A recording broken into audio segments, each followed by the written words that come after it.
Droga, eu voltei pra 2023. Muito obrigado e até a próxima.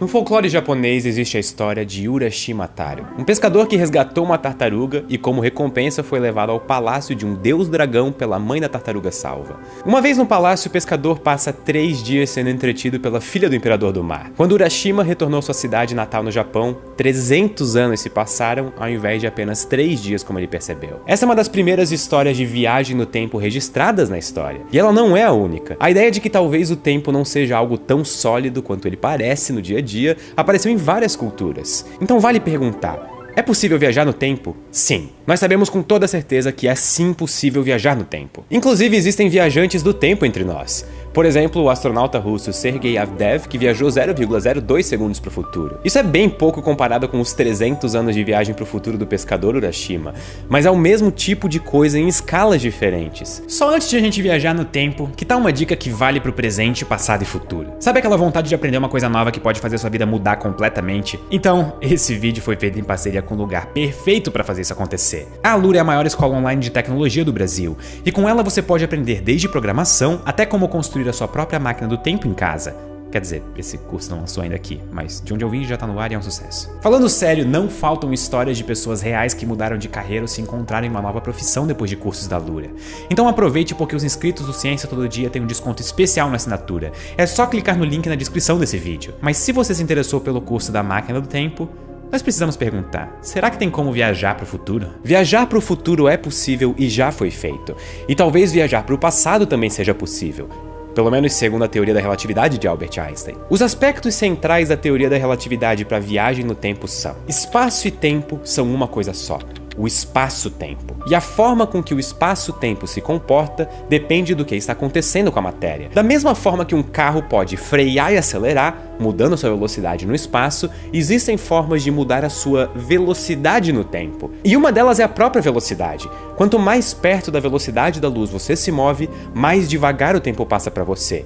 E nada pode ser mais rápido do que a luz diretamente. Por exemplo, se você passar 3 dias em uma nave muito perto da velocidade da luz, você sairá da nave a 77 bilhões de quilômetros do ponto de partida e 300 anos no futuro. A nave se moveu pelo espaço, mas ela também se moveu pelo tempo, digno da lenda do Urashima. E não são só altas velocidades que podem mudar onde você está no tempo. A força da gravidade nada mais é do que o espaço-tempo distorcido. Tudo que tem massa muda a curva do espaço-tempo. Com toda certeza é possível montar uma máquina do tempo para o futuro à base de campos gravitacionais fortes. Voltar para o passado que é mais complicado, mas usando altas velocidades e gravidade da forma certa, talvez sim, seja possível dar uma volta no tempo. E você já vai entender por que eu falei dar uma volta no tempo e não voltar no tempo. Imagine que você saia de casa e comece a andar para o leste em uma linha perfeitamente reta. Se você for longe o suficiente, você vai dar a volta no planeta e voltar para onde você começou. Mesmo se movendo sempre em linha reta, você completou um círculo. A curva não está no seu movimento, mas sim na própria superfície do planeta Terra. Criar uma máquina no tempo para o passado é parecido. Nós precisamos encontrar uma configuração de matéria que faça o tempo se curvar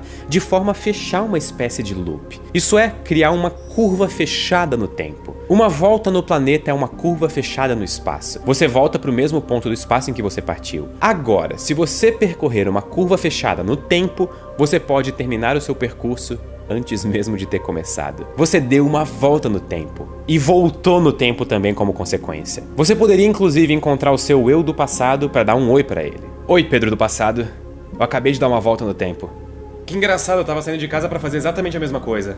Eu sei que você tá mentindo. O Pedro do passado não sai de casa. Então é possível criar uma curva fechada no espaço? Talvez. Depende de algumas coisas que nós ainda não sabemos. A forma mais simples de criar uma máquina no tempo realista seria usando buracos de minhoca. Buracos de minhoca são objetos astronômicos hipotéticos que conectam 2 lugares do espaço por um caminho alternativo. Do ponto de vista visual, é como a alça de uma caneca. O importante é que você entra por um dos lados do buraco de minhoca e você sai em outro buraco, em outro lugar do espaço-tempo. E a forma de transformar isso em uma máquina do tempo é pegar uma das saídas do buraco de minhoca e colocá-la a altíssimas velocidades. Como se mover em altas velocidades faz o tempo passar em ritmo diferente, isso quer dizer que uma das saídas da máquina do tempo vai estar no passado em relação à outra. Fez sentido? Então você poderia entrar por um dos lados do buraco de minhoca e sair no seu passado. E aqui vale notar uma coisa. Essa máquina não permite que você volte para o passado antes de a máquina ser criada. Todas as máquinas do tempo, à base da teoria da relatividade, são assim. Elas dividem a história do universo em duas. Depois e antes da máquina do tempo. Nunca é possível viajar para o passado antes de a máquina ter sido criada. Só é possível viajar entre o passado e o futuro depois que a máquina do tempo passou a existir. E isso inclusive responde a um dos paradoxos envolvendo viagens no tempo. Por que viajantes do futuro não voltaram ainda para o nosso presente? Porque só é possível viajar para pontos da história onde uma máquina do tempo já existe. Ou seja, nós só vamos poder conhecer viajantes no tempo se nós criarmos uma máquina do tempo. E existem outros paradoxos que complicam a ideia de viagem no tempo. O mais famoso é o paradoxo do avô. Você volta no tempo e impede que os seus avós se conheçam e, por consequência, que os seus pais venham a existir e que você tenha nascido. Mas se você não existe, você não pode ter voltado no tempo e impedido seus avós de se conhecerem. Só que se esse é o caso, os seus avós teriam se conhecido, e os seus pais e você existem normalmente. Então seria possível que você voltasse no tempo e impedisse o seu próprio nascimento. E aqui o loop do paradoxo se repete. Existem 3 formas de resolver esse paradoxo. A primeira solução é o princípio da autoconsistência. Viajantes no tempo já fazem a história de forma consistente. Ou seja, se os seus avós se conheceram, é impossível mudar esse fato viajando no tempo. O princípio da autoconsistência afirma que é impossível mudar o presente através do passado, e que qualquer mudança já é levada em conta pela história. E uma versão mais simplificada disso já foi provada. Um jogo de sinuca no qual bolas podem voltar no tempo sempre tem uma história que faz sentido. Não importa se uma bola se acertou no passado, sempre existe uma história do jogo que faz perfeito sentido em todas as jogadas, por mais estranha que ela seja. A segunda solução para o paradoxo do avô é que viajar no tempo cria realidades paralelas. Se você voltar no tempo e impedir o seu nascimento, vão existir 2 realidades alternativas. Uma na qual você existe e voltou no tempo, e outra na qual você não existe e não teve como voltar no tempo. E a terceira solução é simples. Viajar no tempo é impossível. E essa é inclusive a posição do físico Stephen Hawking e a sua conjectura de proteção temporal. Eu adoro esse nome. Imagine que você tem uma máquina do tempo, ou seja, uma curva fechada no tempo, e uma única partícula de luz entrando nesse túnel através do tempo. Quando essa partícula dá uma volta na curva, a partícula encontra ela mesmo entrando na máquina do tempo. Então existem 2 partículas dentro da máquina do tempo. Pela mesma lógica, essas 2 partículas vão se encontrar de novo dando a volta no tempo. Então na verdade nós temos 4 partículas, mas usando a mesma lógica deve ter 8. E daí 16, 32, 64 e assim vai. Isso cria um loop que implica a existência de infinitas partículas de luz na máquina do tempo, que significa energia infinita, que não existe. E por essa lógica, ou máquinas do tempo para o passado devem virar um buraco negro instantaneamente, ou elas nem podem ser construídas de fato. Hoje nós sabemos que esse exemplo do Hawking não prova que máquinas do tempo são impossíveis.